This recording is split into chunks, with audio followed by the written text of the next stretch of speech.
ભુજ શહેરના જયનગર 3 રસ્તા પાસે કારના કાચ તોડી તેમાં રખાયેલા લેપટોપ, વાઈફાઈ ડોંગલ, કારની ચાવી, આરસી બુક, રોકડ મળી કુલ ₹49,000નો મુદ્દામાલ કોઈ ચોર ઇસમો ચોરી કરી ફરાર થઈ ગયા હતા।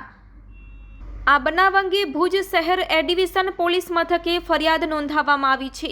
મળતી વિગતો અનુસાર કોઈ ચોર ઇસમે ફરિયાદીના મિત્રની કારનો કાચ તોડી નુકસાન કર્યું હતું અને કારમાં રખાયેલા HP કંપનીનું ₹40,000નું લેપટોપ, ચાર્જર, વાઈફાઈ ડોંગલ તથા ફરિયાદીની કારની ચાવી અને આરસી બુક તેમજ પાકીટમાં રખાયેલા રોકડ સહિત ₹49,000ના મુદ્દામાલની તસ્કરી કરી ફરાર થયા હતા। પોલીસે આ મામલે ગુનો દાખલ કરીને આગળની કાયદેસરની કાર્યવાહી હાથ ધરી છે।